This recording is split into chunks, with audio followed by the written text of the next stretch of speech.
Hi, my name is Misha Calvert, and this is Film on Tape, an audio library of everything that I have learned as a filmmaker. I really hope that this is helpful to you in some way. And if it is, feel free to check out my website, mishacalvert.com. You can see my writing and directing there, and you can also sign up for very occasional emails that I send. All right, on to the show. There are so many reasons to take yourself on an artist's retreat. I think the main one is that it leads to better output. You know, at the end of the day, when you are very tired and your brain is quite full and you are not good for much, like you literally can't do very much work and you need to go to sleep so that you can then wake up and be recharged and then be good at life again. And hopefully you get a nice, good, long night's sleep so that when you wake up, you're quite capable. I think this is a good way to think about artist retreats. It's like giving your brain time to rest and recharge and get away from stressors so that you can then be more capable and better at life when you get back. This is, in and of itself, centering productivity, this approach that I just spoke of. I'm aware. I'm a workaholic, and I like to trick myself and my workaholism with little framings like that. So there's so many reasons to go on retreats, but if nothing else, it will make your work better. And if you need that to justify going on the retreat, by all means use it, because I have used it and it works. Other reasons include it's extraordinarily pleasurable to get out of your home environment and go to some place you've never been. You can experience awe and wonder on a retreat. And awe and wonder are some of the main ingredients in artistry. You can also grow and expand on an artist retreat. So, for instance, let me anchor this in a real-world scenario. I recently got back from Iceland. I had wanted to go to Iceland for a whole year. And again, the driver of this was not so much how cool it's going to be to go to Iceland. Like, there's a lot of cool places. The driver was fear of missing out because the Aurora Borealis was meant to be some of the best it's going to be in 100 years, like for the next couple of years. And also the glaciers are melting. So I wanted to see the Northern Lights and the glaciers while I still had a very good chance. So this is straight up FOMO. Like, my FOMO was starting to hit pretty hard. And there was some awe and wonder in there, like multiple ingredients in this desire to go to Iceland. But the FOMO was driving it, and that's okay. So I just want to really emphasize that it's okay if you want to go on an artist retreat because of seemingly negative drivers. Doesn't matter. Whatever gets you there. Because this trip that I took to Iceland, this is going to sound like a cliche, but it was a life-changing experience. And not in any of the ways that I thought it would be. I went alone. I went on a tour, a little tour van with a great tour guide. This Icelandic guy had been training to be an Olympic gymnast, also played 5 other sports semi-pro. So the man was just like, it was like Jason Bourne, but Icelandic. Like, he could do anything. And he was so knowledgeable about the countryside and the traditions and the terrain and the climate and the geography, the language. So it was just a wonderful experience to be able to get the inside track on this country that I was visiting. And to go by myself, it felt like a rite of passage.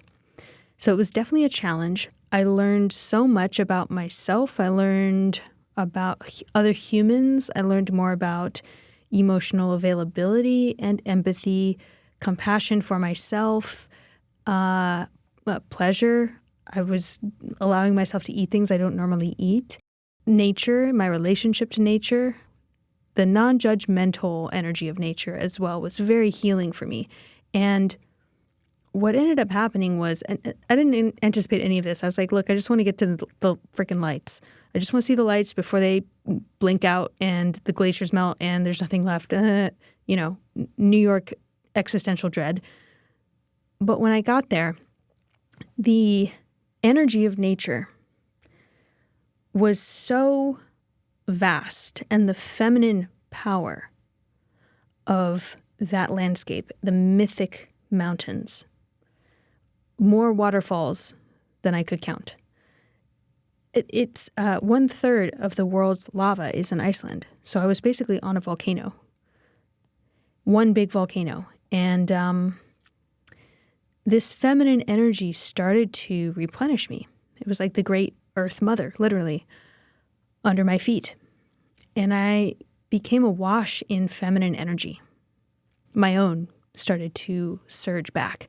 And I found myself suddenly full of creative ideas and feeling like I had so much energy for when I was going to get back to my life.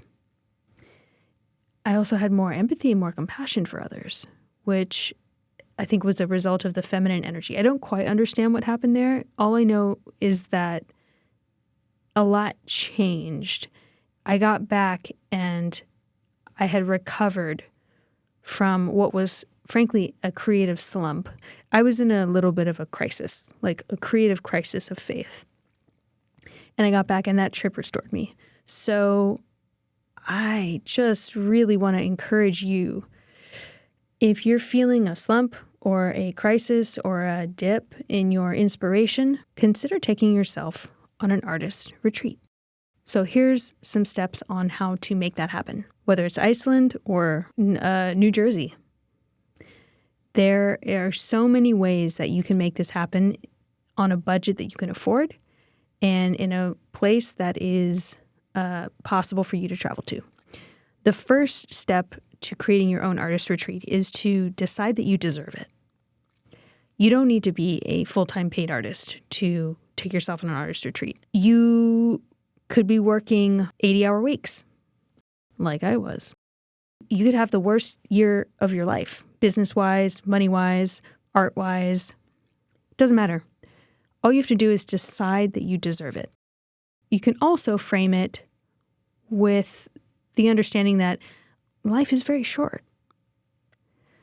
Life is very short. And I almost lost both of my parents in the past 10 years. My mom 10 years ago, my dad last year. Very close to death, both of them. Still alive. But it really brought home each time that we're really, sometimes death is not that far away. And we don't know. We don't know when it will come. We can guess, but both times, my mom and my dad, it was something unexpected that snuck up and almost took them. And both of those unexpected things could happen to me. So not to get too, I'm going dark because I want to go light. You don't know how long you have, and by God, it's a beautiful world. It is a gorgeous, incredible, awesome, and wonderful world. So you deserve to see this beautiful world before you go. So once you've decided that you deserve this retreat,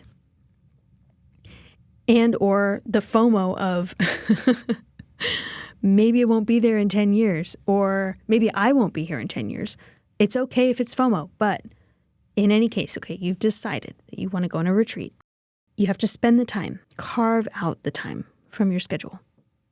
I planned for that Iceland trip. I was thinking about it for almost an entire year, actively planning about 9 months.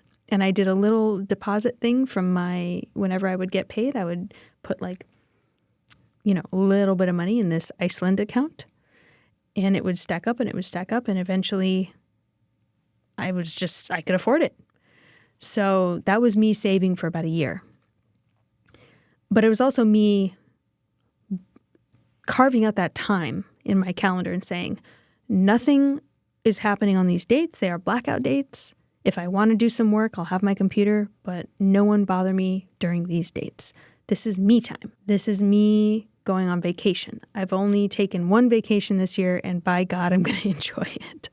So you have to spend the time, and then you also have to spend the money. And that money doesn't have to be a lot. With my Iceland trip, I was going to do a more expensive tour, but I decided I don't think I need that expensive tour. I'm going to do the one that's half the cost, looked up all the reviews, went crazy on like TripAdvisor, and found one that was half the price and was still very well reviewed. And it was great. I mean, the other one, I think I would have had slightly maybe people that I got along with a little bit more, but I also wasn't going for like party time. I was going for Misha solo adventure time in the wilderness, which is a lot of what I got. So I think ultimately I made the right choice. It was half the cost of what I initially thought that I was going to have to spend. There's also many other countries that are way more affordable, or traveling within the United States. Iceland is notoriously expensive. So, and even then it was, I mean, I'll just give you a number, like with airfare, which was cheap, it was probably, all in, it was probably $3,000, including the tour, and food and everything. For me, 11 days, that was worth it for a life-changing experience. That really creatively fulfilled me when I got back. But I've done retreats where it's just going to upstate New York, to a friend's house to dog sit, or to a friend's house in Pennsylvania, and they picked me up in their, like, a Subaru, and we drove, and I helped pay for gas, right? Going to my friend's beach house in Rhode Island.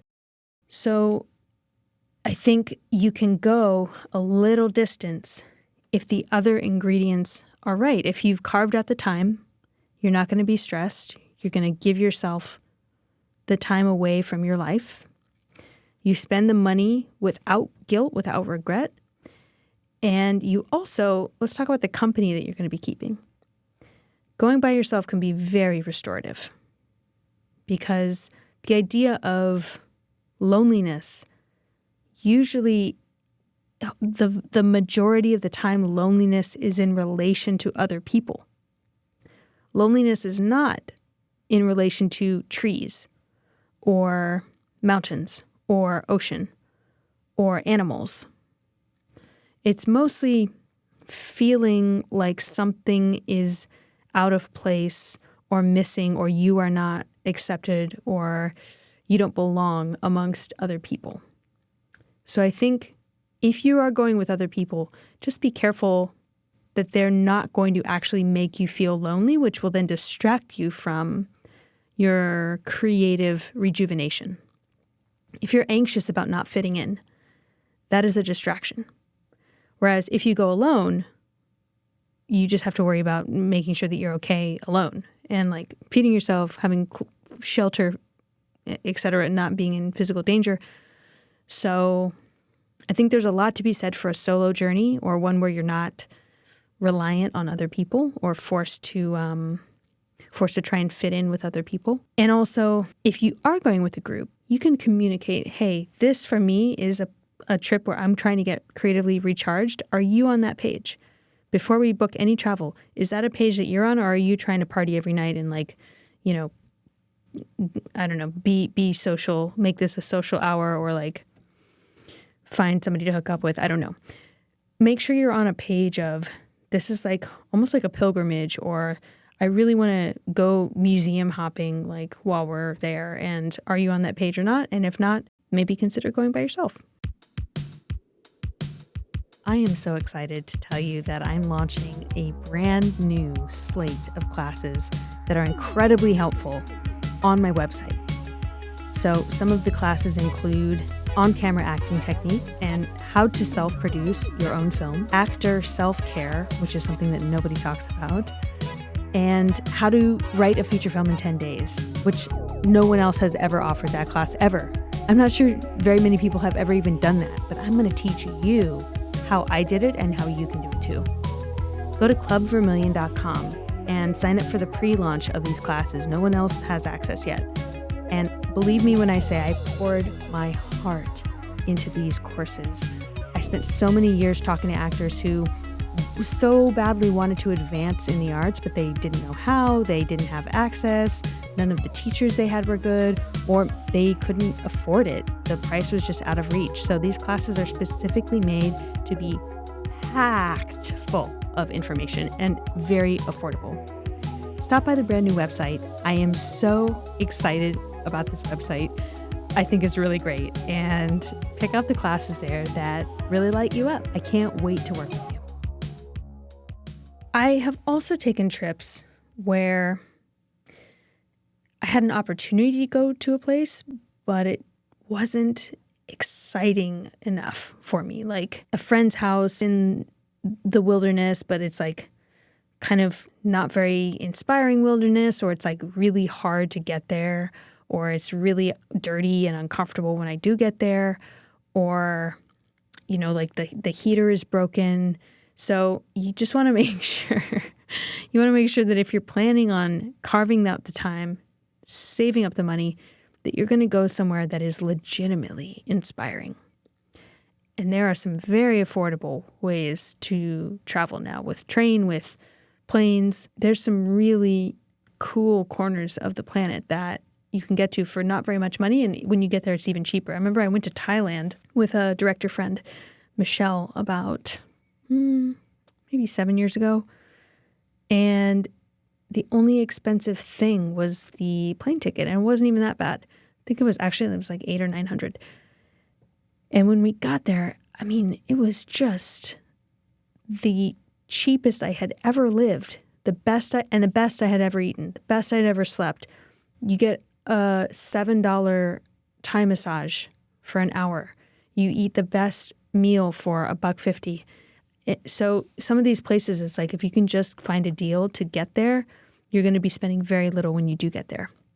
And of course, it's some of the most stunning natural beauty on the planet in Southeast Asia. So don't be afraid to think big and dream big about what are the places that I've always wanted to see and the experiences that I've always wanted to have. Another really important reason to take yourself on an artist retreat is that it gives you confidence. Let's say you've been thinking about going to Thailand for 5 years, and it's like the number one place that you want to visit. You are dreaming about it, but it feels far away. For those 5 years that you are not going to Thailand, it's almost like because the desire is so strong, you are telling yourself, I don't deserve to go to Thailand. But then when you do book the trip, and when you are on the trip, what you are signaling to your subconscious is, I deserve to have what I want. I deserve joy. I deserve pleasure. I literally have value and worth enough that I will work to make myself happy. You get back and nothing went terribly wrong and like it was an amazing trip and you feel so good. Your confidence will probably increase because of the evidence. Your subconscious isn't stupid. It will then have evidence of, gosh, well, maybe I have more value than I thought. How do I know? Because I just went to all this trouble to give myself something that I really wanted. And I wouldn't do that if I didn't have value. I wouldn't do that if I didn't deserve it. This was like a 10 out of 10 trip. Maybe I deserve 10 out of 10 things. Wow. And then your life starts to expand and unfold and blossom from there. So I know that's kind of an interesting take yourself on a retreat because it will increase your confidence. But I have found that every single time I come back from an international trip, that is exactly what happens. Okay, so you've decided you're going to go on this trip. You've booked the trip. You're excited about it. Here's some things that you may want to bring in order to ensure that you have what you need to make this a proper artist retreat. First of all, I would limit your technology. I had to bring my laptop because I had a couple of deadlines in Iceland, so I couldn't leave it at home. But if you can, leave it at home. Try not to bring your computer, speaking from experience. You will be much more absorbed in the landscape if you don't have to bring your work with you.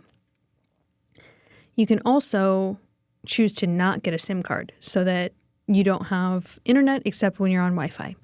This will make you more present for the trip so that you're not constantly being sucked into social media or the desire to post and document everything immediately for your social media following.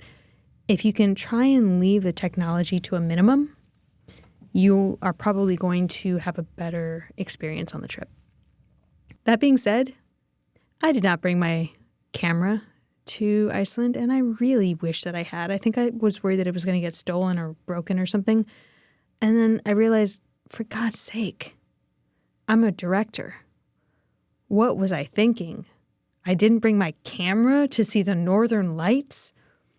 So really regretted that one. If you do have a camera and you're going someplace with any kind of natural beauty, bring it. That's what insurance is for. Also bring a pen and paper or journal and paper if you want to write down things that come to you. It doesn't matter what kind of artist you are. You could be a potter, you could be a dancer, but you may wish to draw or write.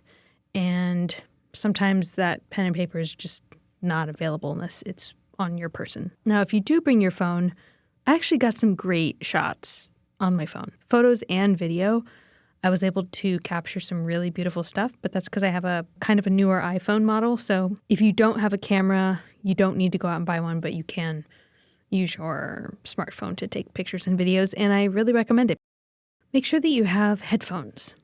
Music can be really inspiring when you're going through these vistas, and actually what ended up happening is I started listening to music that, while I was on the trip, that reminded me of the landscape, and it kind of locked into my subconscious. It created this memory that associated the music with what I was seeing. And so now, whenever I want to teleport back to that time and place, I just put on that playlist that I was listening to, or even just those couple of songs that were really iconic and reminded me of the landscape, and I can teleport right back to where I was.